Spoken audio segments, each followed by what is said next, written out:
the show where we try to put an end to existing feuds and rivalries. My name is Sam Watson, and I'm joined today, as always, by my two co-hosts, Michael Urban, Ty Tran. Hey guys, how are you guys doing? Hey, good, doing good. Woo! Good. Yeah. That's it? Super. Ready for the podcast.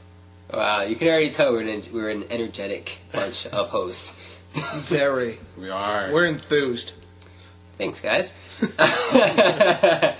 Alright, so like I said at the top, this show is all about putting an end to feuds and getting rivals to work together. So today's topic. It's our very first episode, and we could have gone with something, very serious and important to today's issues. We could have talked about the feud between Democrats and Republicans, or AIDS in the human race, but we're nerds. So today we're going to try and settle the rivalry between the DC and Marvel comic book publishers. Mm-hmm. Yeah. Sounds good, guys? It's important, right? Yeah, important sure. to us. Of course. Right? Yeah, it's That's a what weighty matters. topic. Exactly. Alright, so everybody's basically new to the show. This is our first episode. So this is how it's going to go. First, we're going to talk about the history of the two companies and their rivalry. We're going to give our own personal views and those of our audience who called into the show. More on that and how you can contribute to our show later. For our guest today, we have Nicky Wheeler-Nicholson. She is the granddaughter of the founder of DC Comics. Really excited to talk to her. Mm-hmm. And then we'll listen to our audience's solutions on how to end the rivalry between the two comic book companies. And from that, we'll pick a winning solution to end the show. Sound good, guys? Hooray! Wait, what are the winning solution guests again? The winning solutions? Yes, or the winning solutions, sorry. Yeah, this is what we do for our show. We have our audience call in, right, with solutions to how they want to end the particular rivalry that we're going to be talking about. And we're gonna air our favorite three out of the solutions, and we're going to pick a winner. We're gonna deem that one worthy of putting an end to the rivalry. Okay. Okay? Mm-hmm. Alright, so let's get into this. DC versus Marvel. Alright, so here just go a little bit of facts about DC. First of all, DC stands for Detective Comics, which I only found out this year, which I'm pretty sure, this shows my nerd cred. Probably not, just keep not going. really. Keep going. No? Yeah. If you understand the difference between pre-crisis and post-crisis continuity, you're probably okay. Yeah, probably. It was founded in 1934 as National Allied Publications by Major Malcolm Wheeler-Nicholson, also known as the Major. We're going to be talking with his granddaughter later. So, big thing basically with DC is that they're known for their legendary characters. Their icons, right? Yeah, DC writes pantheons. Yeah. That's their thing. And mostly they have Super Unrelatable Man, Batman, Pants or No Pants Wonder Woman. That's their names, right? Yeah. Yeah, pretty much. Yeah. Ty, Wonder Woman. Pants or no pants? You have to go no pants. No pants, why is that? Ty prefers a wondrous woman with no pants. It's more appealing. I mean, my chauvinist side is sticking out, of course, but it's more appealing than pants. Wow, Truth be Ty. told, Ty is a thigh man. No one knew that. Ty, what a way to make us lose our entire women audience already. It's our first episode and we've just lost our entire women audience. They know he's bad, that's why they love him. Alright, Ty, since you handled that question so elegantly, how about this one? Spider-Man, ethnic or white? I say ethnic. Ethnic? Has to be. There's so many white characters out there. Come on, diversify. Okay, you redeemed yourself, Ty. Alright, so National Allied Publications, or DC as it's known now, debuted with the tabloid-sized New Fun, the big comic magazine, in February 1935. Its second title was New Comics, which debuted in 1937. This is the series that became Adventure Comics, and it's currently one of the longest-running comic book series ever.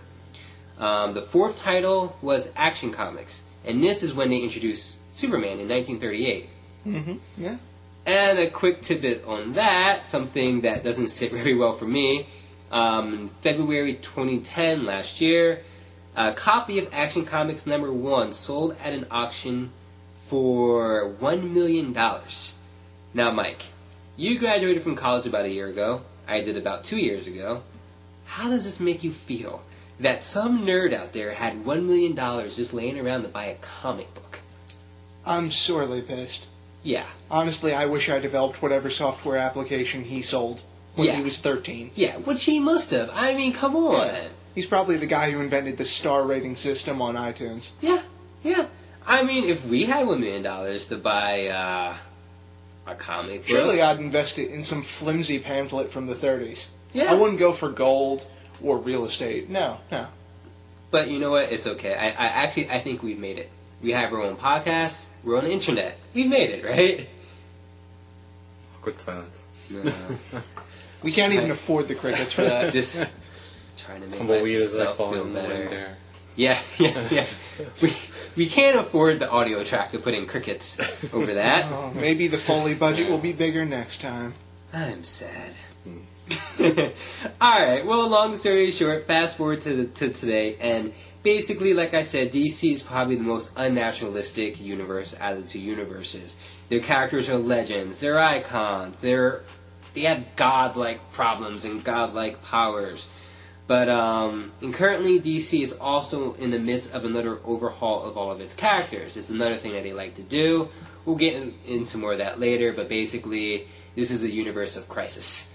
We have multiple crises, and everything changes, basically, every single time. Right? The new one right now is called the New 52, or as I like to call it, Why the Bleep is Oracle Batgirl Again. But I hear it's good, so whatever. Way to save yourself there. Yeah. Alright, so that's a little bit of facts on DC, and for Marvel... Alright, so basically with Marvel, the Walt Disney Company owns Marvel worldwide. Martin Goodman, who was a pulp magazine publisher, founded the company under the name Timely Publications in 1939. Marvel has such notable characters such as Spider-Man, Spider-Woman, Spider-Girl, the Scarlet Spider, Spider-Man in a black suit, Spider-Man with armor, Spider-Man in an Iron Man suit, Spider-Man with cosmic powers, Tarantula, and more recently, Spider-King. I think you missed a spider or two. Yeah, you Missed a spider must too. have. There may have been the blonde spider that replaced him for a bit. That's Scarlet Spider. All right. Those are all the characters, right? This universe is known for, like, its... I think they got like Spider. Iron Man and maybe Thor, but no one Maybe else so. really. Oh, There might well. have been the Green Guy. Well, if you want to get into that, I mean, some of Marvel's non-Spider characters are... There may have been the X-Men. There's the X-Men. They may have there's- made a small amount of money off the X-Men. Yeah, X-Men, Iron Man, the Hawk, the Fantastic Four, Thor, Captain America, but, Small fries, right. small right. fries are not spiders. Exactly. You know what I mean? Yeah. Yeah, I mean, yeah, In they case you have couldn't movies. tell, Sam loves him some Spider-Man. I might, just a little bit. Total bias right there. Just a little bit. Yeah, you're not wrong. Alright, so Timely's first publication, we're talking about Marvel. Timely's first publication was Marvel Comics #1 in October 1939. This included the first appearance of the android superhero, the Human Torch, and Bill Everett's anti-hero, Namor the Submariner. The name of the series later changed to Marvel Mystery Comics by the second issue. One little fact, editor, writer, artist Joe Simon teamed up with legend Jack Kirby to create Captain America in 1941. This is a big guy. You have Stanley Lieber, who we know today as Stan Lee, became interim editor of the comics line, which he kept for decades, actually, at Marvel. He's retired now, right? Yeah, he is. Yeah, he just pops up in all the movies. His standard cameo. Yep. Yeah, I imagine if he was still editor, he probably wouldn't have time to appear in so many cameos. Maybe. Back in the day, he wrote a great deal of books and still managed to get them all published on time, so maybe he would have the time to do a cameo or two. Yeah, maybe. And getting on with all the great books he did, Stan Lee and Steve Ditko actually created the most successful new series in The Amazing Spider-Man. Yeah. I love you, Stan. If we haven't already established that I'm a big Spider-Man fan, right? You might have, yeah. Yeah, That may have been known. Yeah, okay. Alright, well, flash forward to today, and Marvel is in the midst of its big event, Fear Itself, which basically takes present-day issues and problems, most notably our collective fear over terrorism and the economy, to the extreme. And this is what Marvel is known for, living in the real world, with real problems and, I guess, a lot of superheroes, villains, and explosions.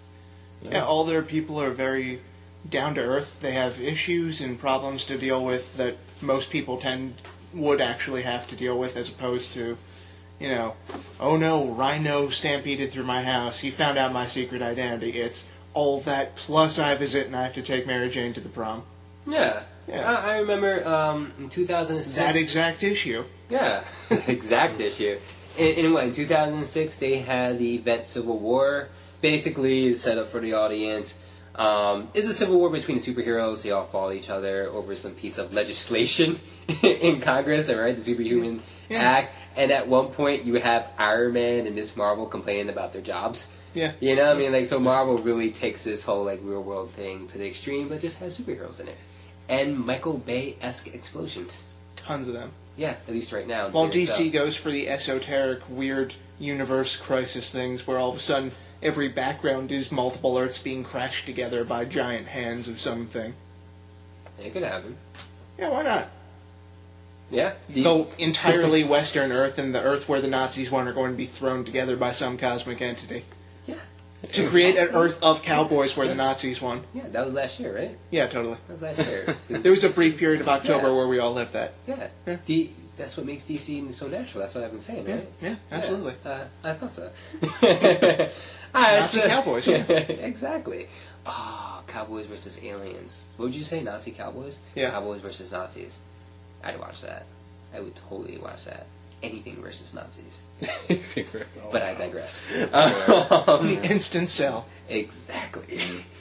All right, so that's just a very, very thin history of the two publishers. Because really, we want to talk about the rivalry. That's what we're here to talk about. We're not here to give a biography on the two companies. So let's get into that. All right. So let's see. So why don't we talk about character versus character first? DC characters versus Marvel characters. Like, what are some of the notable rivalries from there? Well, you know, DC's got their big three, and it's Batman, Superman, and Wonder Woman. And they're all sort of very grand characters with big ideas and kind of big mythologies that, at that point, the closest you can get to a personal feeling with any of them is that their parents are dead for the most part. Yeah. Depending upon the continuity. Batman's parents are always dead. It's always going to be dead. like that. Just like Uncle Ben. Yeah, Superman, Wonder Woman, occasionally their parents aren't dead. They are dead, they're not dead, one of them's dead. Yeah. But how about the rivalry between DC heroes, DC characters, and Marvel characters? Marvel characters, you know, Spider-Man's, Thor's, Iron Man's, Captain America's, they've all got personal issues to deal with. Spider-Man's still the guy who can't get his act together. Thor is the guy who's always thinking about some way to impress his father. Iron Man has a great deal of daddy issues that he likes to handle with scotch and wine and bourbon and women and technology and bourbon. Well, who doesn't?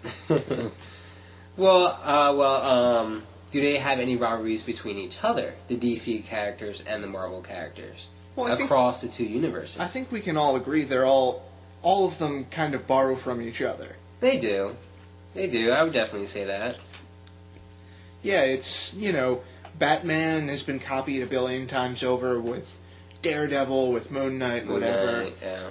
Superman with elements of Spider-Man, with the Sentry, even with elements of Captain America. Oh yeah, the Sentry's definitely Marvel's Superman. Yeah. I think so. Absolutely. And then DC, you've got stuff like... you've got Teen Titans all of a sudden having problems in the 80s, and then all of a sudden it's to sort of get that end of the market away from Marvel. You've got Teen Titans took a more naturalist approach. not really naturalist. I mean, there were still people that controlled the Earth, and there was an assassin More real world with problems, like half an almost. orange mask and no, no, their characters just got more natural. The characters All of a sudden, they had issues. Okay. Not just the ones you were holding; they just had issues. Yeah. Yeah. Okay. Well, It's always been a tit for tat. It's one against the other. there are some notable crossovers. Like in 1976, I'm not sure. I have to look this up. I'm sure if anybody who's listening to this cares enough, will probably send us an email telling me how wrong I am. But well, then don't list your email. That's easy. In 1976, Superman and Spider-Man did battle. That might be the first time that the two universes kind of cross paths, like with each character from each universe battling one another. Basically, in 1976, Superman and Spider-Man fought it out, and very anticlimactically, the fight ended in a draw, which I think is pretty obvious because both companies want to come out looking good. Yeah. I think that's a big problem. In 1977, you had Batman and Spider-Man, and I don't know about you guys, but I would love to see that buddy cop movie between those two, Spider-Man and Batman. Because both of them can chirp about how their parents are dead. Oh yeah, exactly. Or just Spider-Man could be such a sarcastic bleep hole, and you got Batman who is serious about everything. It's the cliched buddy cop movie, for crying out loud. It's 48 hours. I haven't seen it, but sure. Yeah. Batman, Nick Nolte, and Eddie Murphy Spider-Man. Yeah, Yeah. sure. Yeah. Would you say it was Spider-Man? Eddie Murphy. Eddie Murphy? It's definitely not Nick Nolte. That's not Spider-Man didn't have a drinking problem at some point. That too they should have cast in the new Spider-Man movie. Nick Nolte? No, Eddie Murphy. Oh, yeah. Eddie Murphy. I know a lot of people were pulling for Donald Glover. I say take it a step further, Eddie Murphy. You want And he's still in high school though. Exactly. Yeah. Who is Eddie Murphy who plays like Nutty Professor? He plays his entire family. We're gonna have Eddie Murphy like play Mary Jane too. I think would be awesome, and Gwen Stacy. Oh wow. And Yeah. Uncle Ben. Oh man, he can die so many times in that He'd movie. be so awesome. So awesome. Let's see. In September 1981, you had Batman versus the Incredible Hulk, which I think was more of a team-up thing. They didn't actually fight.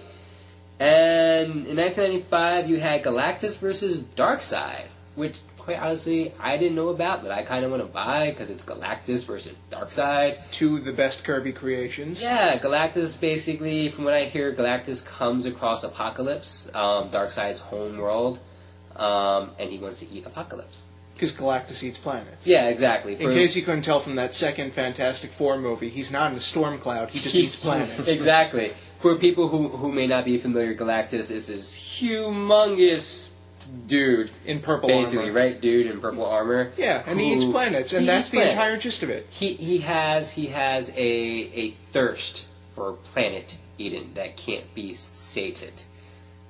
Yeah. That sounds right? Yeah, it's sort of like, I said that right? Yeah, everyone has their one drink they always go to, and his is planet. Yeah. Yeah. Yeah. Ty's his blood. Hi, Ty.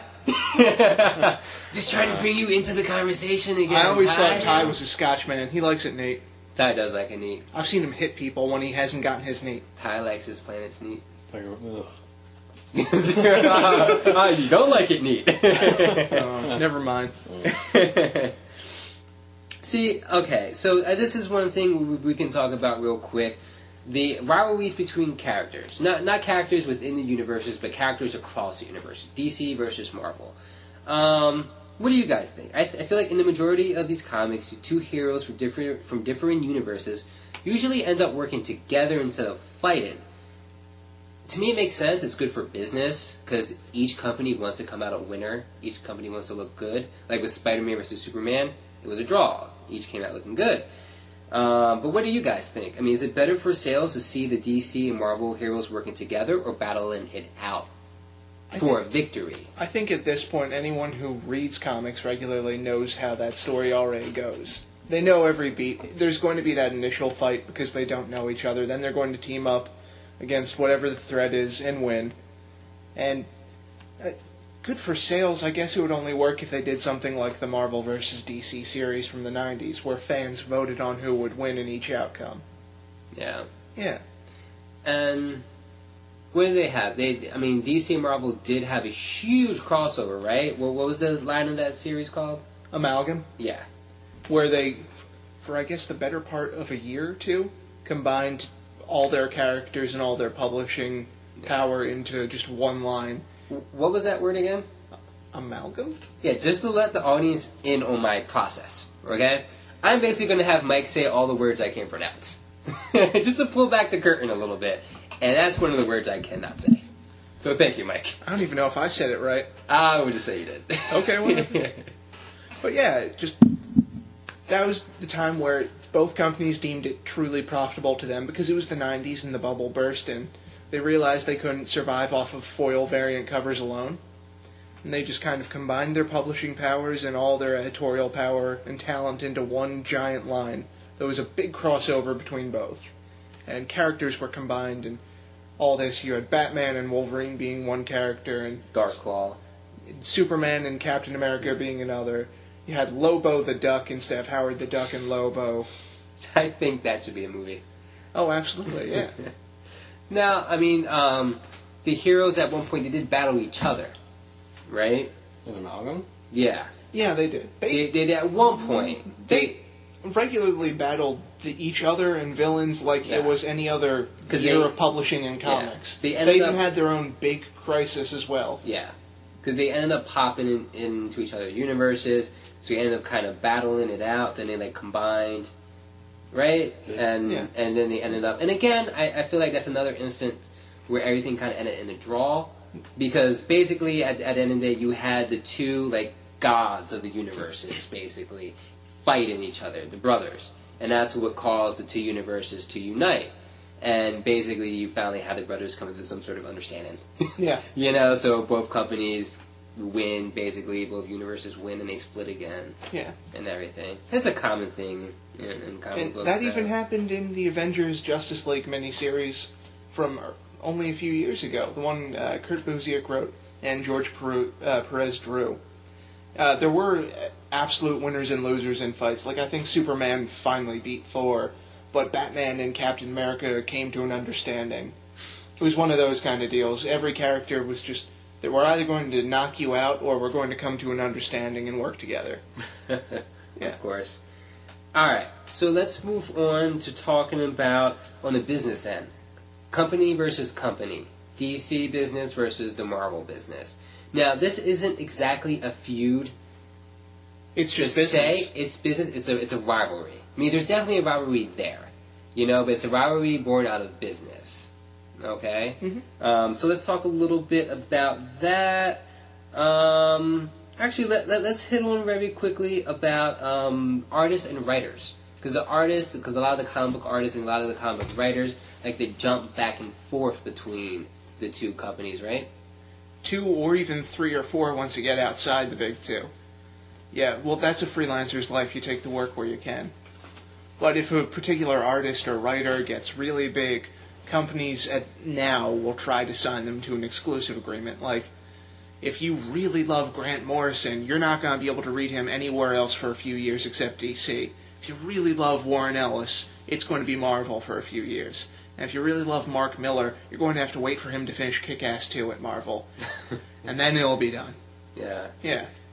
Now, do any of the Marvel people try to gamma ray the DC people, or do any of the DC people try to, like, blow up the Marvel people's homeworld? Oh, you're talking about anything like corporate that? espionage? Are you saying they leave they leave gamma waste in the DC corporate office? Basically, it's anyone from Marvel trying to change anyone from DC into the Hulk. I think they probably understand that they're the competition and have a respect for one another, and if they have to have any kind of dispute, I guess they settle it just on sales and books and quality, or barroom knife fights. I don't know. I hope it's barroom knife fights. Well, I was really hoping that people from Marvel were, like, unleashing hordes of radioactive spiders into the offices at DC. But they don't create a swarm of irradiated spider superheroes at DC. Oh, that is true. Yeah, but this is a real world. If they get bit by radioactive spiders, they're just going to die. Well, the radioactive spider's probably already dead. That's true. Good point. That's great. Listen to me. We're trying to help out. We're trying to bring them together. I'm just disappointed. You're giving him ideas. I'm giving them ideas. Inciting violence. Don't listen to me, guys. All right, so Ty, what do you think would bring them together? What, to bring them together? I mean, it's just a competitive. I mean, from a business aspect, I'm just thinking that, you know, they're competition. I mean, storylines, they make more. One company could do more work on the storylines and make them more open to readers and excited. This is coming from Pain from outside. If anyone had not noticed, I don't really read comics as much as Mike and Sam do. Ty's also been quietly drinking in the corner. My neat scotch. Heading back there. But, no, I mean, it just... In the business aspect, I mean, you want competition, you want competitiveness, and not essentially a big rivalry, but you just want it, to make it work. And, of course, characters are going to be different, and characters sell, storylines sell, and, yeah, I mean... Alright, before we get to audience opinions, before we listen to that, let me read just a couple of quotes from people actually from DC and Marvel on the rivalry between the two companies, and we'll talk about that a little bit. Go ahead. Alright, so this is from Marvel executive editor Tom Brevoort. I believe I might be pronouncing that correctly, right? You didn't ask Mike to pronounce it. Well, Okay, it's already done. It's already done. Let me reset. Alright, here we go. Marvel, okay, so this is what Marvel executive editor... Tom Brevoort. As Sam said. Damn it, Ty. Mike did it worse. But this is basically what he had to say about the rivalry. Alright, he says that the two companies are friendly, but not friends. Frenemies. Quote, "The sports team rivalry between Marvel and DC is all part of the game, for readers as much as us. Everybody likes to cheer on their faves. It profits nobody for things that get too lovely-dovey with them. That's dull for everyone. And particularly when they start pulling plays from our playbook. We pride ourselves at being faster, sharper, and smarter in our promo as well as in the books themselves. So long story short, they stink and we're great. And hey, it keeps us from talking about Dark Horse, Image, or IDW. So what do you guys think about that?" Where'd that quote come from? It came from, I believe this is him to Newsarama. Okay. Yeah, basically a writer from The Amazing Spider-Man, Dan Slott, said that Tom Brevoort was being too mean towards DC. Okay. And this was his response. Well, yeah, I guess they're kind of high school rival teams. They're all going to play the Thanksgiving game and go home winners or losers. So it's healthy to encourage that.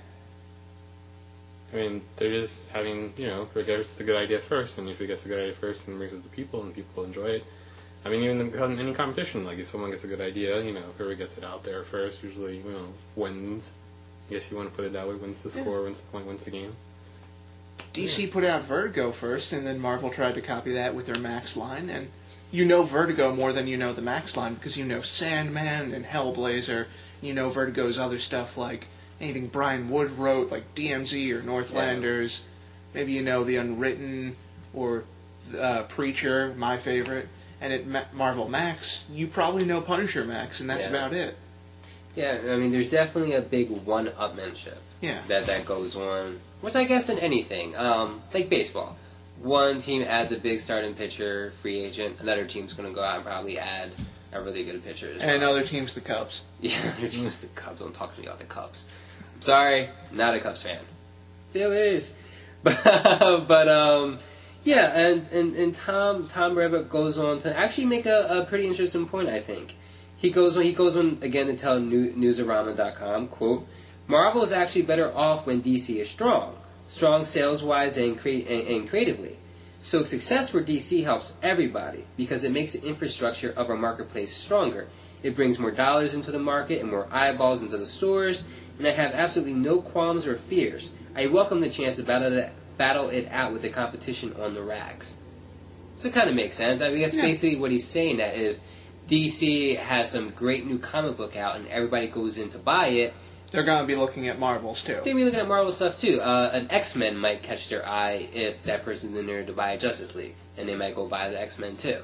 Makes sense. I mean, they're both rivals, but they help out each other at the same time. And never buy Defenders, according to your analogy. Never ever. Never ever? Why is that?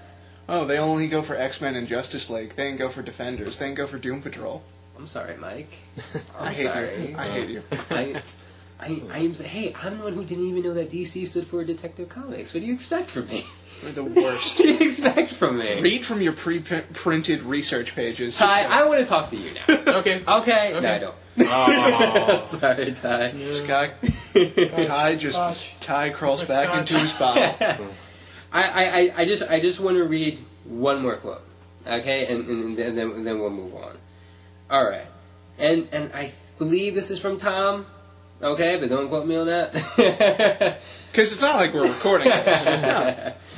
But yeah, this was a quote I came across from about the rivalry. So, quote, I think that particularly in a world where we have what amounts to a two-party system in the direct market, in terms of publishers who are selling an aggregated amount, you need at least those two to be strong. And ideally, there would be a third that would also be strong, so that no leg of that stand is having to support so much weight. So basically, I feel like we really are talking about Democrats and Republicans all of a sudden. Yeah. They need one other to survive. Yeah. The Independent Party. But yeah, I mean, that basically just backs up. But no one reads the Independent Party. They don't have X-Men. Who does Infinite Vacation? That's an Image, probably. Image. I think Nick Spencer's working with Image for that. Yeah. I love that one. Can we just group all the other published companies under the third wheel? At this point, that's how much of the market they make up. Yeah. You got Image and Dark Horse being the third and fourth spots. Although I don't know which is which. Yeah. I know, everyone go check out Infinite Vacation. I mean, especially if you're a science nerd Way to get off like topic, me. though. I'm just saying, if you're a science nerd like me, you're probably going to enjoy the whole, parallel universes thing. Alright, and this is one last quote from 2006 from the Washington Post, which I want to read because I really like. I feel like He just wants you to know that he reads the Washington Post. Maybe. But, I could have picked a better newspaper. I'm sorry, Washington Post. No offense, but I mean, I could have picked something else. Plug. But I feel like this sums up the DC Marvel universes perfectly in my mind. Alright, so quote, DC was about younger kids in backyards, wearing bath towel capes, leaping from tree houses. Marvel was about older kids in basements, possibly stoned, deconstructing Thor. I think that perfectly sums up the two universes, quite honestly. Yeah. Works. At least in my mind. Alright, so right now we're going to take a little bit of a break, and when we come back, we're going to play Audience Opinions. And we'll be right back. Nintendo controller initiate activation.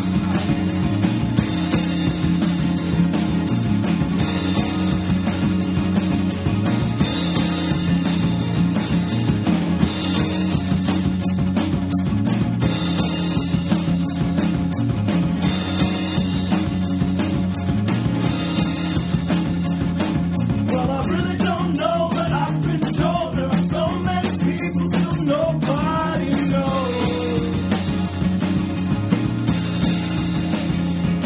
And if nothing is wrong, nothing is right, if nothing exists, then it don't need to be right. Gonna wrestle my life to the ground, I'm gonna tear it apart, I'm gonna quit this town.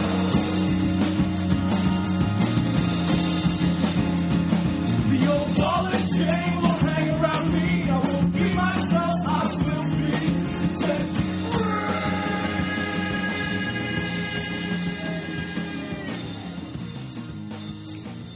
free. Alright, welcome back to The Bridge. This is the podcast where three guys try to put an end to all of the different feuds and rivalries out there in the world.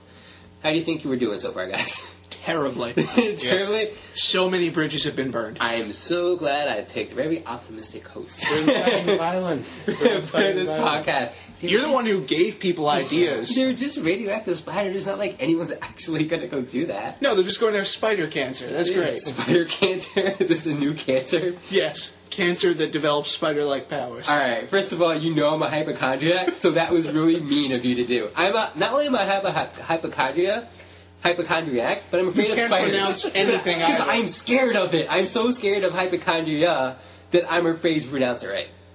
Yeah, God, thanks a lot. Alright, so basically... spider cancer. Sit on it. Damn it, Mike. So basically, this is what we're going to do right now. We put out word for our audience to call in with opinions about DC and Marvel. Which one do they like better? Do they like DC better? Do they like Marvel better? And they called and left a message at our voicemail. The phone number for that is 267-217-2037. So Wait, I thought that was the Domino's number.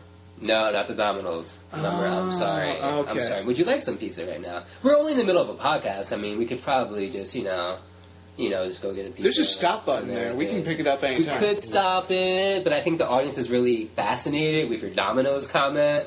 So we could probably go. All right, you want me to extrapolate? Okay. Yeah. See, this is what happens when you throw spider cancer at me. I throw it right back at you.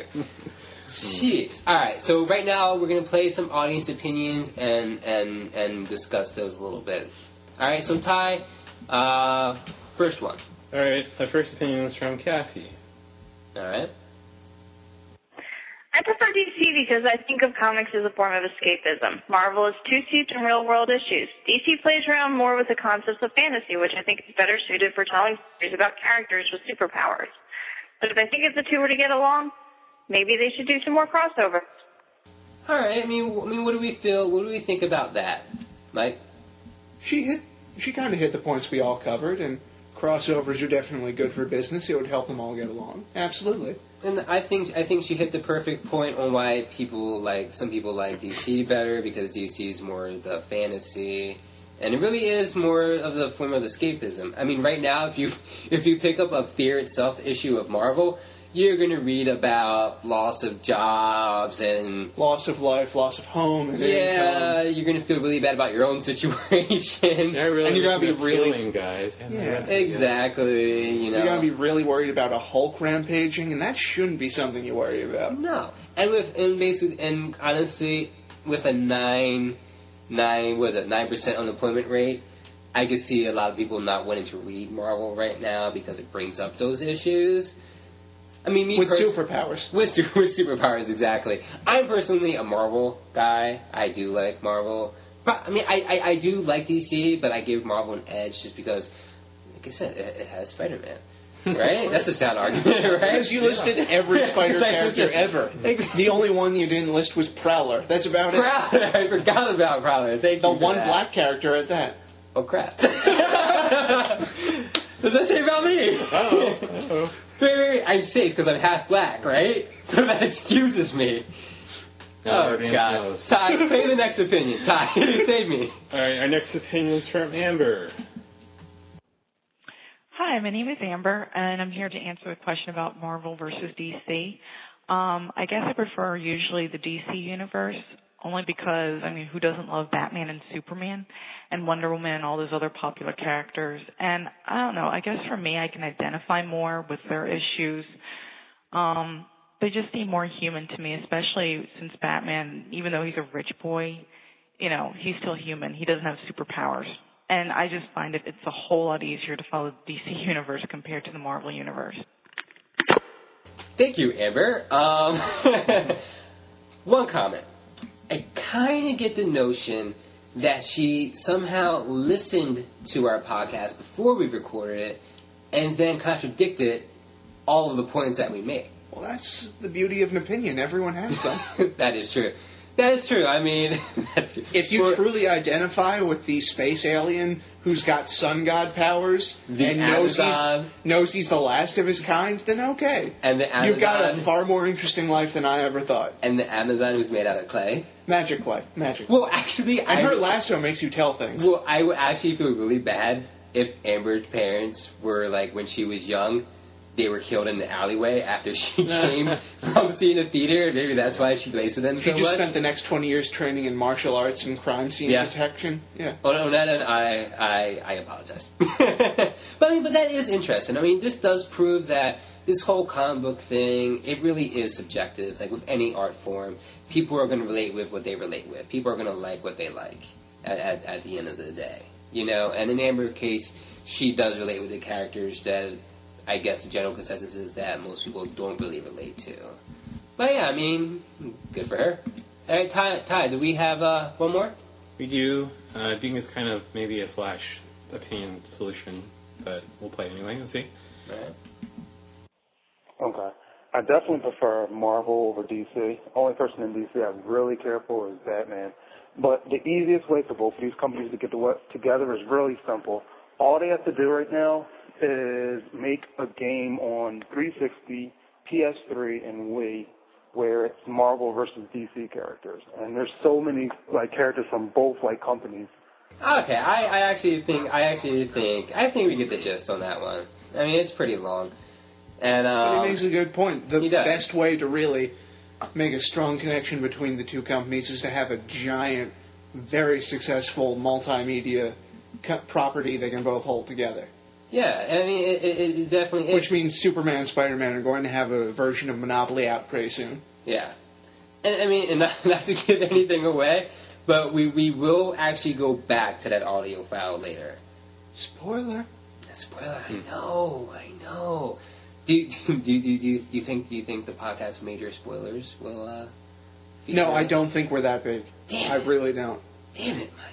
I know I'm the pessimist. You shouldn't have talked me into this. How Marvel of you. My God.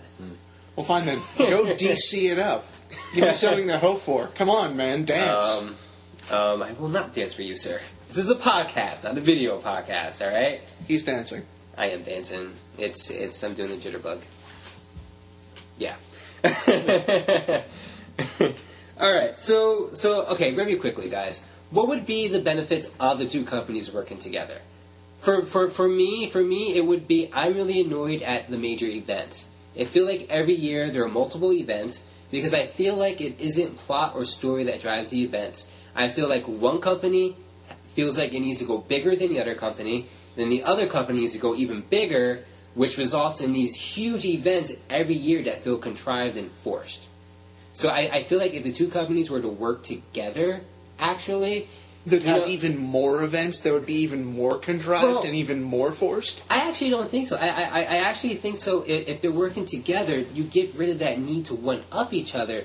You still have big events because, quite honestly, those are the money makers, but you have events based more on plot, on story, and not one-upmanship every year.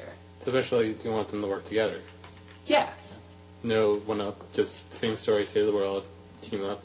Well, I mean... That makes for a really bland publishing schedule then, because now all of a sudden everyone's going to always work together. There's going to be just that one event, and even though it's going to be well written, Don't get me wrong. there isn't going to be 10 different events with your own particular flavor. Don't get me wrong. You're not even considering the real consequences, which is the indie market doing their own giant events to counter the lack of giant frequent events. The third wheels. The third. Yeah. I feel like all of a sudden Dave Sims going to come out of retirement and do a Cerebus event that crosses over with Ghost World. It's going to be sick. Wouldn't you love to see a major indie event? Oh, yeah. I think that'd be interesting, right? Love and Rockets and Concrete having a big old crossover. You can still have, like, a couple of big events, but I feel like the War of the Green Lanterns, which was, like, one of this summer's big events, where all the Green Lantern Corps had, like, an all-out war with each other, blah, blah, blah, blah, blah. And I say blah, blah, blah, blah, because that's the way I felt about it. I felt like, to me... There was a lot of colors that kind of formed a plot. And I love Green Lantern. It's one of my favorite, if not my favorite DC character. But for me, I felt like that event felt like it was forced. Like they were having an event to have an event, and I would just love to see that go away. But what would be another great benefit? Collaboration. I mean, collaboration. Pooling talent. Yeah. Pooling talent. More of the artists and writers. Probably a more cohesive editorial line. There won't be 12 different ideas going off. It'll be a very organized thing because they'll have two whole universes worth of characters to publish under one roof together. Or it could just go awry. All of it could go awry. One comic book to another comic book in the other universe and continue on storylines. You'd be captivated and be hooked and be forced to buy every one of them. Exactly. You will not understand what's happening in Swamp Thing unless you read Animal Man and Blue Beetle and The Defenders and MODOK. Now, and Sleepwalker. Don't forget Sleepwalker. How would you guys feel about a major event? Now, listen to me, okay? Major event titled Spider Cancer. I think it'll be the headline for the Washington Post. I wouldn't touch it. Too scary for me, but, Spider Cancer. An expose from the Washington Post. Alright, well that's enough plugging the Washington Post, I think. Or Spider Cancer. Or Spider Cancer. Which were we plugging? I think I got a couple more Spider Cancers in me. Just two more at least. You got a few tumors left? No, I don't want to go there. But, alright. So we're going to take another quick break, and when we come back, we are going to talk with our guest, Nicky Wheeler-Nicholson, the granddaughter of the founder of DC Comics, The Major. Alright, and we'll be right back.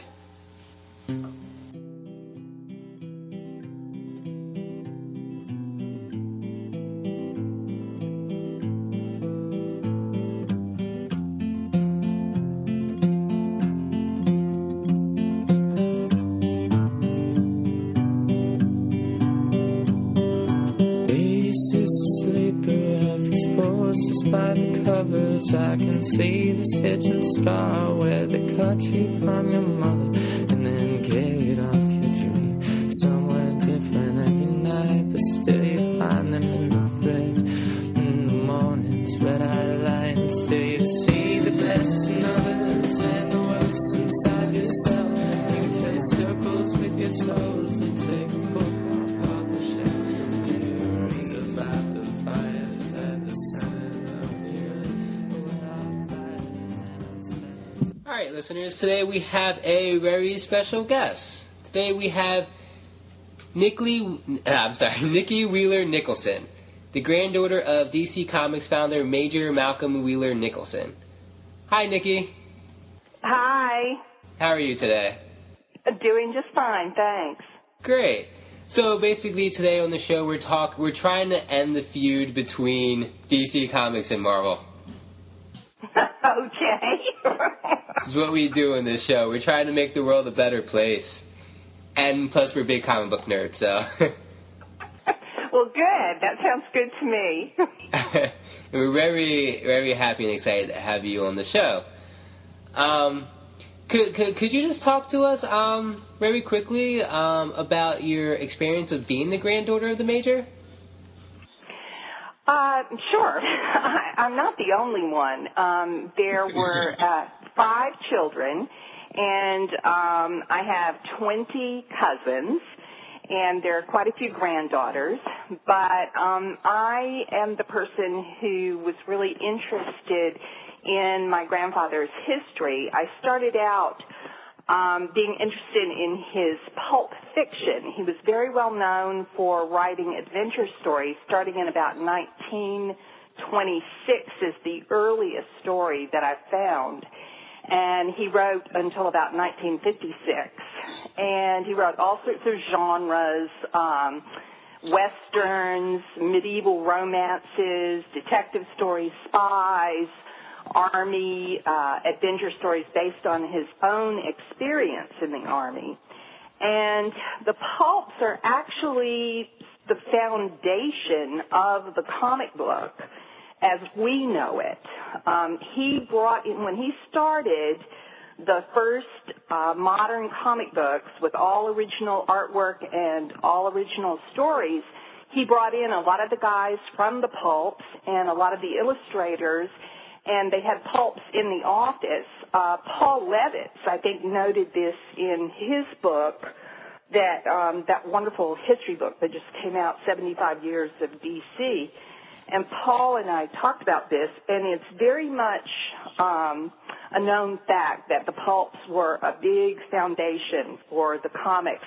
And the heroes, the adventure, action comics, all of that really came right out of the pulps. So that was my intro into his life and his work. And from there, I just started doing a lot of research and discovered all sorts of amazing things that a lot of people didn't know. And I've just been doing my best to put the word out there about his extraordinary life and his accomplishments. So that's basically it. Well, what were some of the things that people didn't know, that weren't well known? Well, there was this tendency, when I first started doing this, there seemed to be, in most of the comic book histories, there seemed to be this tendency to negate anything he ever said about himself. And so, in some ways it was actually kind of derogatory, like, oh, he said this, or he said that. So because I'm a writer and a researcher myself, I set out to really do serious research about his experiences. And one of the things I've been doing is at the National Archives in Washington and also in College Park, Maryland, going through all of his military records and, just clarifying that he, in fact, did have these adventures that he said he did. He was involved with chasing Pancho Villa on the Mexican border.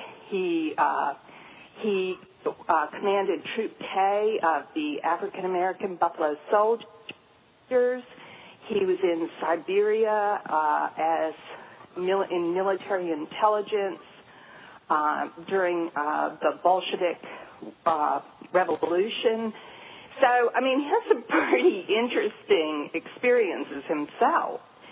And so that was some of the things I've discovered. Did any of those specific adventures show up in his writings? Oh, yeah, absolutely. Absolutely. In fact, I was at a convention at the end of July called Pulp Fest, and Ed Haltz, who writes Blood and Thunder magazine about pulps, and he's a really great pulp historian, found a copy for me of a pulp magazine called Fang Gao that was turned into one of the early comic strips in one of the early comic books that he began. So that was kind of fun to see that, and a lot of them did end up in, his adventures ended up in stories, and some of them actually ended up in comic strips. Wow. Now, when you were growing up, were you aware of any type of rivalry between your grandfather's company and other comic book company? No, not really. I really, I wasn't that aware of it. I guess at some point I became aware of it as an adult, being around, boyfriends and husbands who love that sort of thing. I guess I, sort of by osmosis picked it up. But I wasn't aware of it growing up because, of course, the company was, how shall I put this, was basically taken from him in 1938. So he no longer had any interest in it, financially or otherwise. Did that affect your interest in comics? No, not really. I loved Superman, of course, because he was very involved with Superman. In spite of the official histories, he was very involved with the creation of Superman. Not that he created it, but as any good editor and publisher, he certainly was involved with getting it out there and shaping it. And so I, like a lot of kids, from the 50s, I was very enamored of the George Reed's Superman TV series, and used to do the jumping off the picnic table kind of thing with my towel safety pin to my t-shirt. And of course, I wanted to be Superman. I did not want to be Supergirl. How about Superwoman?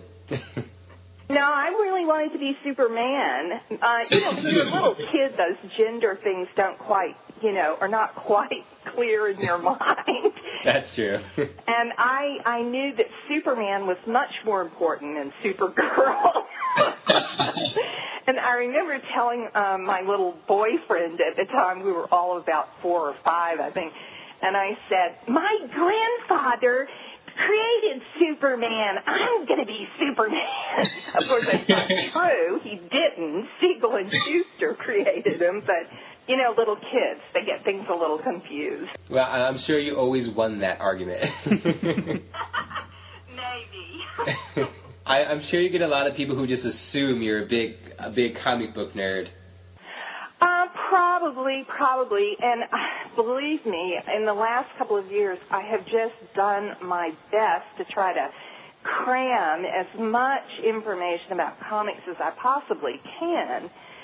But, oh my gosh, it's, we're talking about 75, 77 years of comic books here. It's a lot. It's huge, and I'm so amazed at, some of the fans who are just, their knowledge is unbelievable. It's just really incredible. Hi, Nicky. So I was wondering, with DC announcing that they're reworking all of their continuity and retooling their publishing line to do 52 brand new #1 comics and restarting all their stories altogether. I was kind of wondering what you thought of that, considering your grandfather had a big part in starting two of the legacy titles that are getting started over, Action Comics and Detective Comics. Oh, gosh. Well, I do have an opinion. On the one hand, this is a corporation, and the whole, their whole function is to make money. And that, I believe, is their guiding,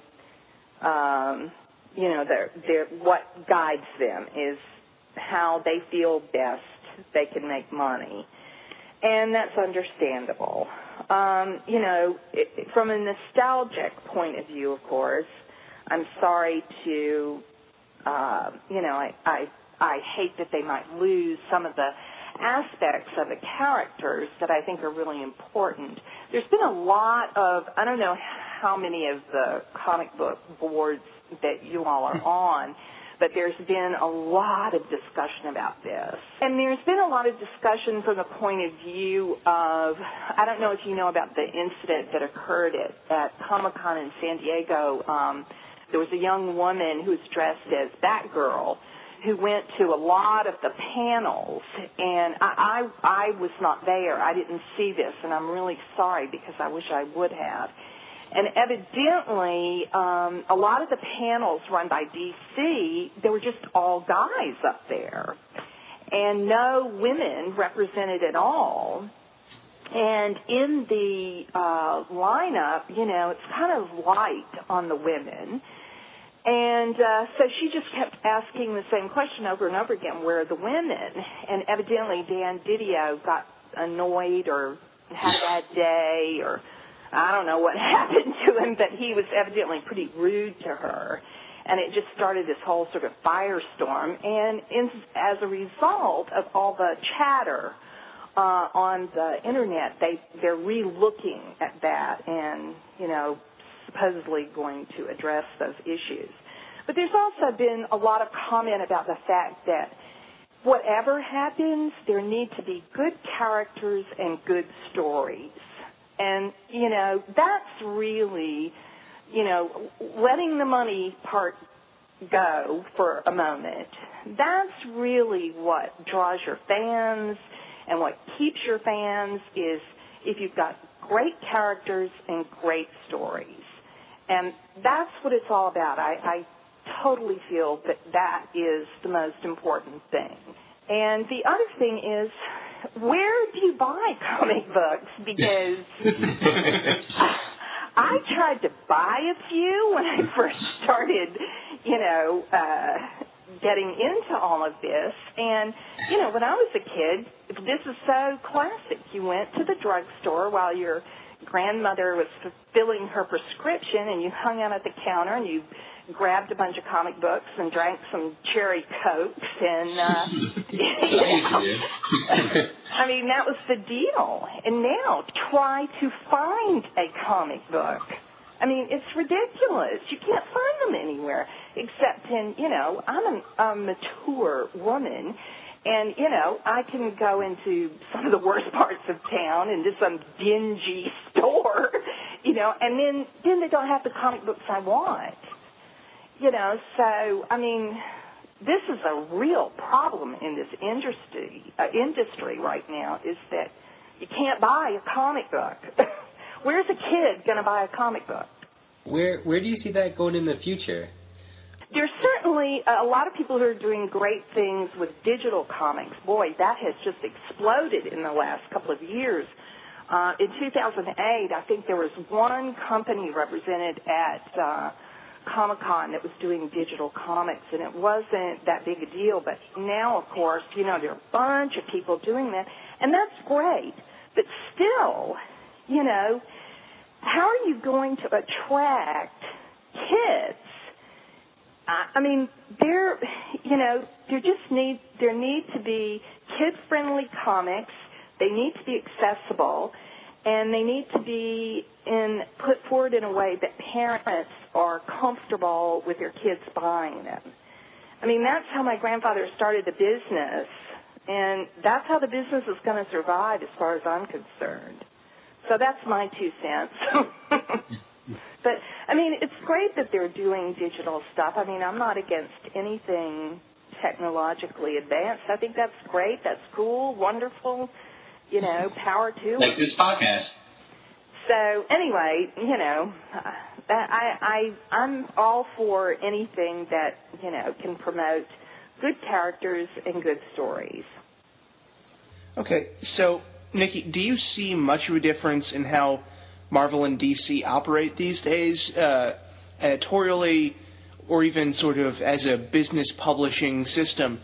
Do you see them doing anything entirely different? Because for the most part, events just seem to pop up every half a year to 3 or 4 months in both companies. They both have made commitments for day-to-day digital distribution and redoubling their efforts in that arena. Do you think that there really is a difference anymore between Marvel and DC? Not too much. Here's an interesting point that I would make when you talk about corporate culture, because I really don't know the Marvel corporate culture, but the things I've heard, and I do actually know, interestingly enough, I actually know Jason Goodman, who's the grandson of Martin Goodman, who started Marvel. And Jason is a really super nice guy, and he's taken an imprint that his grandfather did not sell, and he's redoing it right now. Very cool thing that he's doing. That's the only thing the only personal connection I have to the Marvel corporate culture. But from what I've heard from the guys that I do know pretty well who have worked for both DC and Marvel, they tend to, the artists and writers tend to have better things to say about Marvel for the most part than they do about working for DC. That's just a completely, general statement. It's not a fact of any kind. It's just simply a person's impression. So I'm not saying that's true. I'm just saying, that is the impression I've gotten from the guys that I know who have worked for both corporations. And you do realize that a lot of guys do work for both and have worked for both and go back and forth between both. Well, that's the nature of freelance writing. Yeah, exactly. And by the way, there are a lot of really nice people who work at DC. A lot of very nice people. One of my favorite lawyers works at DC, and he's a really, really good guy. So there are a lot of very talented, very good people who work at DC, and I'm sure that's the case at Marvel as well.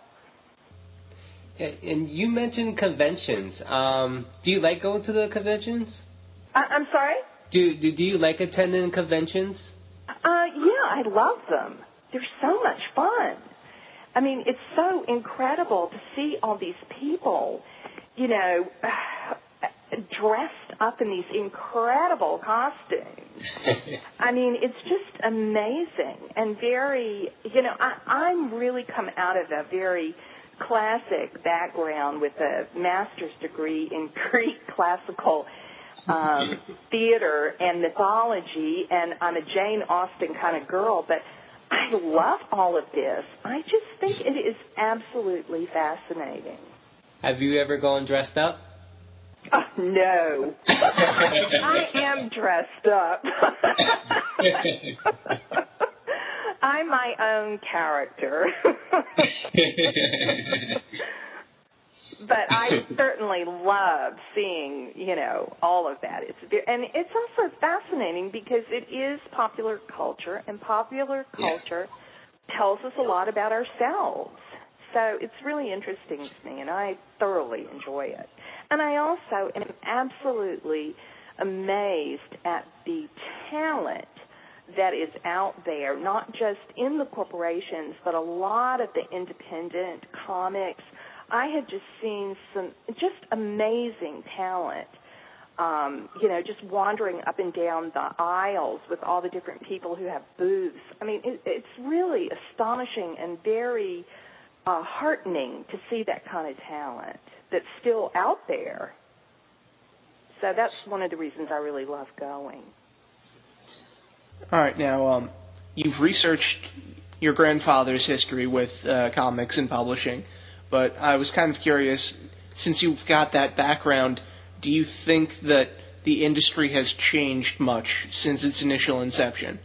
Do you feel that sort of merchandising, films, video games, major corporate parents have really changed how comics do business, or is it essentially still the same thing? I think it's pretty much the same thing. My grandfather was doing syndicated comic strips in newspapers in the 20s, and he did a strip called Highway Henry with an artist called Oscar Height, and they had a toy, a Highway Henry toy.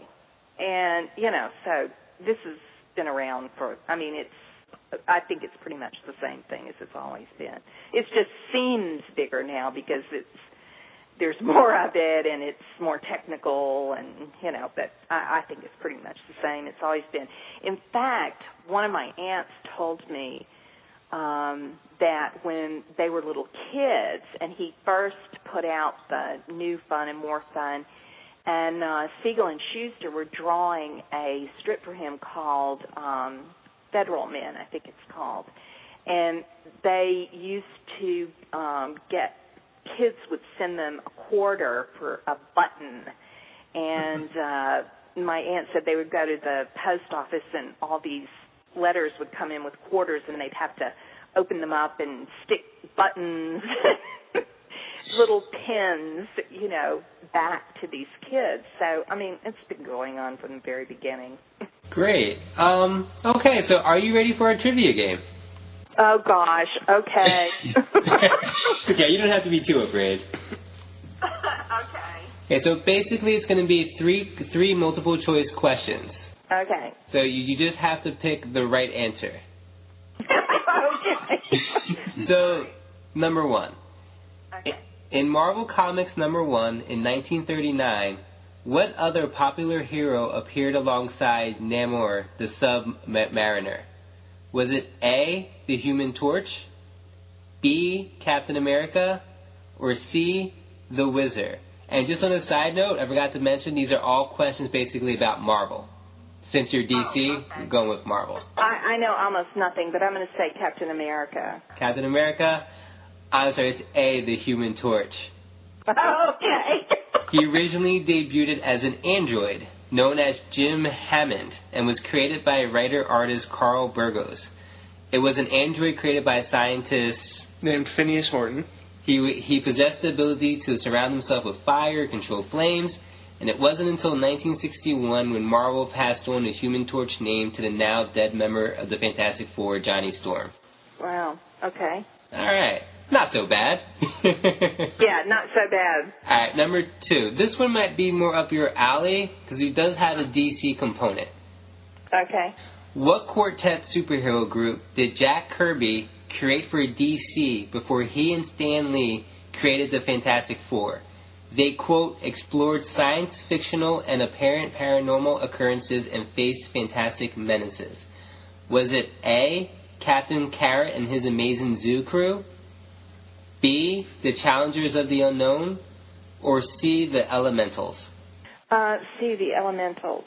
Sorry, it was the Challengers of the Unknown.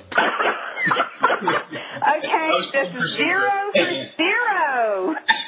Well, to be honest, we were all pulling for Captain Carrot and his amazing zoo crew. I'm a little too smart for that. Alright, here comes the last one. You can redeem yourself. Okay. From 1991 through 1995, what gimmick did Marvel use in order to foster readership? Was it A, Marvel pitted well-known heroes such as the Avengers and Spider-Man against Nazis, because beating up on Nazis is always great for sales. B, Marvel systematically killed one notable superhero a month, only to bring those characters back 2 months later. Or C, they released swimsuit issues featuring such characters as She-Hulk, Storm, and Rogue. Oh gosh, that was talked about recently. Oh dear. I think I'm going to go with B, but it could be C. You sure you don't want to go with C? I'll go with B. I'll make it 0 for 0. It's C. It's C. They did release swimsuit issues through 1991 through 1995. That was all the girls were talking about that. Yes. on one of the message boards, there was a big discussion about that, but nobody said specifically that it was the swimsuit thing, but there were some derogatory comments. Wow. Well, yeah, the specials had such titles as Take a Wakakanda Wild Side, released in July 1992. Uh-huh. Big Fun on Monster Island, released in 1993. Uh-huh. And my favorite, Come to the Moon and View Heavenly Bodies in June 1994. That is so cheesy. I can't even believe it. and to be... Go ahead. I was just going to say, I don't know if you guys are familiar with Danny Fingeroth, who's written a number of books on comic books, and one of my favorites is disguised as Clark Kent. And Danny worked for Marvel a lot. He's a really great historian, and I'm going to see him sometime this week, and I'm going to tell him I flunked everything. He's going to be highly amused. You can just tell him you passed. No, he might find out some way. I don't tell stories. Anyway, oh well. Life goes on. You'll survive. Yeah, I guess I don't have my nerd credentials yet. You go to conventions, that's enough. Okay, good. Well, thank you for playing our trivia game. And, thank you for talking to us. And we really wanted to take the time now to basically plug the other work that you've been doing. Do you like to talk quickly about your blog, Oil and Water, and other things that don't mix? Sure. I'll just give a brief story about it. I grew up on the Gulf Coast. My mother's family has been in the same area for, a couple of 100 years kind of thing. And I still have my maternal grandparents' old beach house on Perdido Bay, which is on the Alabama-Florida line. And, besides all the hurricane stuff which goes on an ongoing basis, last year we had that terrible oil spill. And it was just heartbreaking. I mean, just really... It was so horrible, and it just hit me really strongly how much that body of water means to me, the Gulf of Mexico. And I wrote a piece just talking about what that water means to me. And I didn't know what I was going to do with it. And then I'm on a writer's site called She Writes, and I run a group on there called the Southern Writers Group, and it's a very lively group of women. And there's a wonderful woman on there named Zeta Brown, who is not related to me. And Zeta is originally from Texas and is married to a Scotsman and lives near Edinburgh in Scotland. And she and her husband have a small publishing house. And we came up with the idea that we would put together an anthology and to benefit some of the groups that are working to clean up the mess that was made. There's a coastal attitude of people who don't work like Wall Street people. They work to live. They don't live to work. And so when something really desperate happens, a lot of times people, are on the edge. And so it's really important that, an organization like the Food Bank and like Mobile Baykeeper, that we support these people. So we put out this anthology, Oil and Water and Other Things That Don't Mix. And so that's what it's about. If you go on Amazon.com, it's on there. It's in book format, and it's also, you can download it as an e-book, which is very inexpensive to do. And when people buy it or, download it, all the proceeds go to these companies. So there's none of us make any money off of it. And we can also find you at Berkshire Media Artists? Yes. It's usually bmastudios.com is where you find us on the web. And it's very different from the comic book world. We do a lot of highfalutin stuff like Henry James and poetry, and it's all audio publishing. Okay, great. Well, Nikki, thank you so much for talking with us today. Oh, well, I love what you guys are doing, so good luck to you, and let me know, and I'll give you a plug on my various blogs and things, because I think it's great what you're doing. So keep in touch. Great, thank you so much. Thank you, Nikki. Okay, bye-bye. Bye. Bye now.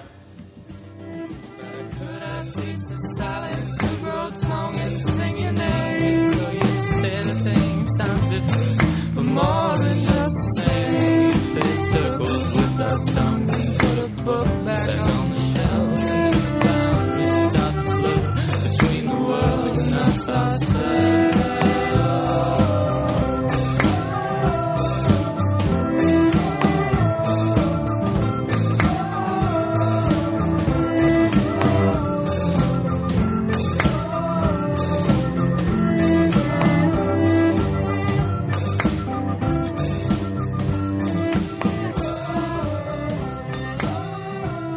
Alright, welcome back to the Bridge Podcast. Alright, so let me just reset real quick.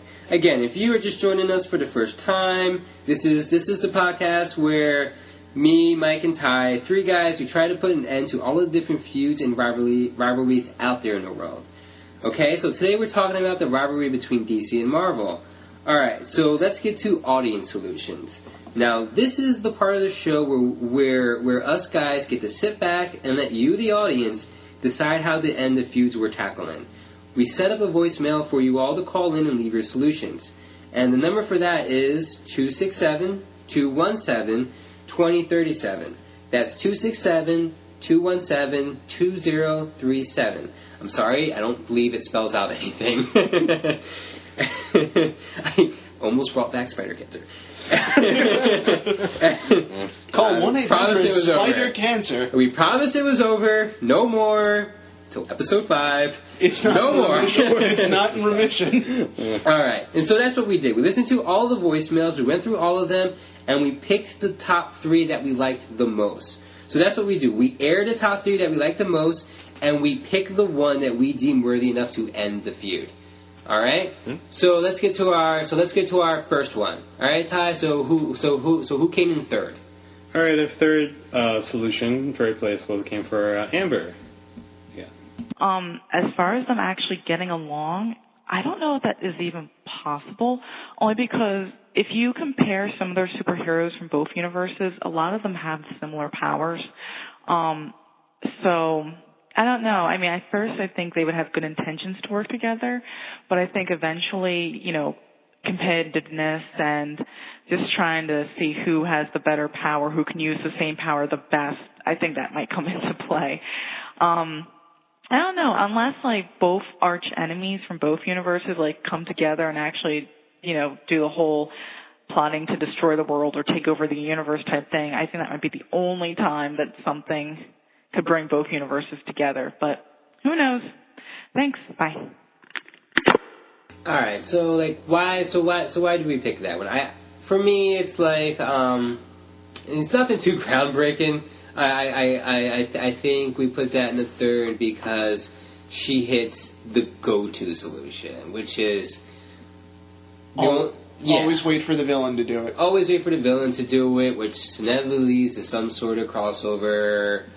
Lex Luthor does something, as he usually does. That shady business deals, you know, bring Doctor Strange and Blue Beetle together. Yeah, you know, and which causes both universes to get together. So I mean, that's the go-to solution. Standard human solution. You know, come together, fight an evil, win, save the day. Yeah, Nazis. Right? That brings everybody together. Cowboy Nazis. Cowboys zombie Nazis. Cowboy zombie Nazis with spider cancer. I think the solution to the big villain is zombie Nazis and spider cancer. That would bring both universes together. Zombie Nazis who cause spider cancer. All right, Mike, that's enough out of you. All right, Ty, play the second solution, please. All right, our second solution you might have heard before, but it comes from Rich. Okay. I definitely prefer Marvel over DC. Only person in DC I really care for is Batman. But the easiest way for both of these companies to get to work together is really simple. All they have to do right now is make a game on 360, PS3, and Wii where it's Marvel versus DC characters. And there's so many like characters from both like companies. There's like unlimited like characters that you can make, and it's such a big fan base in like games and fighting games. They'll make so much money that they have no choice but to get along with each other. So I mean, they have like Evo, where they have like it's like they have a tournament in like Capcom versus Marvel or Marvel versus Capcom. So if they actually come together and make a game like that, they would make so much money they would have to get along. But that's my 2 cents on it. All right, so let me explain this audio file just for a quick second. Don't worry, you don't have deja vu. You're not reliving something right now. Well, you kind of are. Ty, there may have been a problem with the edit. But yes. Yeah. We played half of this clip earlier by accident underneath the opinions, but this is something that this is the runner up for our solutions. All right, so why did we pick this? Well, because he hits on the main point, and that's another business venture would really bring the two companies together. Video games, right? Yeah. Yes, Marvel versus DC, or was it the Mortal Kombat one that... Yeah, there was Mortal Kombat versus DC, there's Marvel versus Capcom. You just do Marvel versus DC, and then Mortal Kombat and Street Fighter and Capcom can just feel left out for a while. And I'd buy that game, Marvel versus DC. I mean, I imagine... And Jilted Lover Capcom? Yeah. Sure. Yeah. I imagine nerds everywhere would love that, DC versus Marvel. Oh, absolutely, yeah. I mean, I certainly was. I certainly would, not was. I mean, only if I could have a tag team of Howard the Duck, Rocket Raccoon, and Professor Chimp. Well, yeah, and if only my fiancé would let me have a PlayStation 3. Are you saying you want this sort of as a registered gift? Because I don't think they have that in Crate and Barrel. I do indeed have a wedding coming up in less than a year, and PlayStation 3 may or may not be on the registry. Spoiler alert, it's not, because my fiancé won't let me put it there. Because she knows what you're going to do with it. I'm going to play me some Marvel DC. It doesn't exist, but I would love to. But yes, I believe that was Rich, right, Ty? Yes. Great solution, I think. Hits it on the business end. If they were to truly work together, countless number of business ventures that they could both really profit from. More than just the occasional crossover. Which they haven't done in a long while in the comics, I believe. They haven't done a crossover. But it's the things like video games, even movies, TV shows, you know what I mean? It could lead to a lot of money, I think. So, thanks. Yeah, look at the veritable cash cow that's Alien versus Predator. God. It's so bad, though. But I hear the Robert Rodriguez one was pretty good. Yeah, because it didn't have aliens in it. Oh, that's right. That was just Predator. That was Predator. What am I talking about? Oh, yeah, Alien versus Predator movies were so bad. But, yeah. Okay, well, thanks for your solution, Rich. We really like that idea. All right, Ty, let's hear from our winner. Who is our winner? And our winning solution, The winning solution comes from Glenn. Hey, this is Gwen. I prefer to read DC but watch the Marvel movies.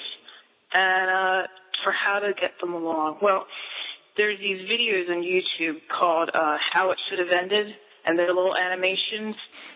And they've been doing this, like, a skit lately where they have Batman and Superman sitting in a cafe and griping about being superheroes. And lately they've been joined by Iron Man and Thor. So that's what I think they should do. I think they should all get together in like a cafe or a neutral place and, you know, gripe about being superheroes and see their commonness. You know, like Iron Man is rich and famous and, you know, had a daddy who didn't pay attention to him, and Batman didn't have parents, orphaned, and, you know, rich and famous and all that. You know, common denominators that the two universes have. And I think that would be pretty darn funny. So that's how I think they would get along.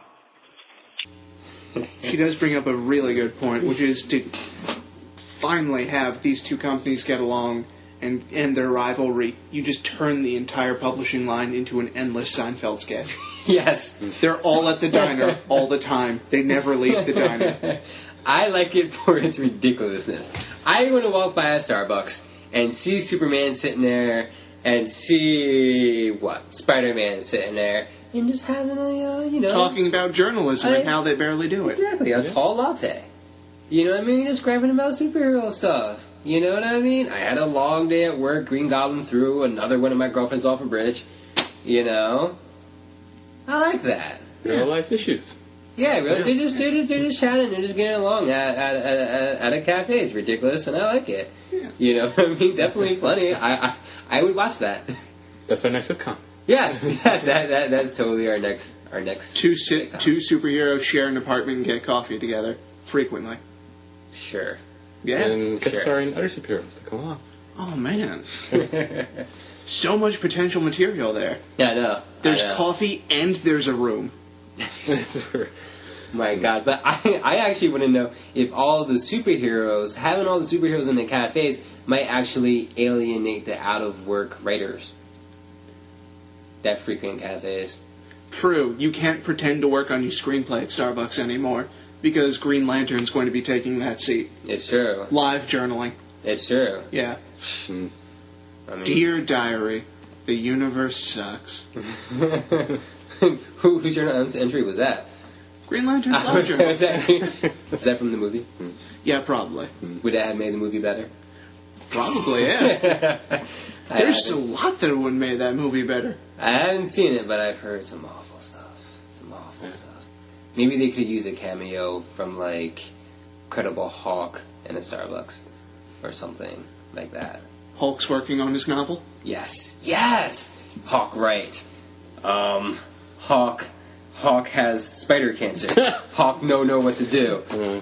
Yeah! Talk to Mother. Resolve issues with Mother. Hulk talk to Betty. Hulk cry. Hulk cry long.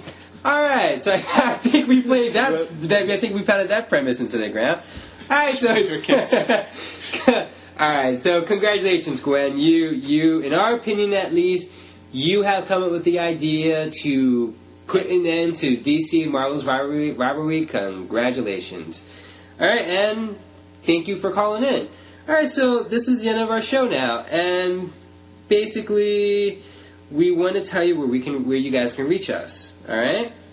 You can reach us, please like our Facebook page on Facebook, and we really depend on you guys for calling into our voicemails.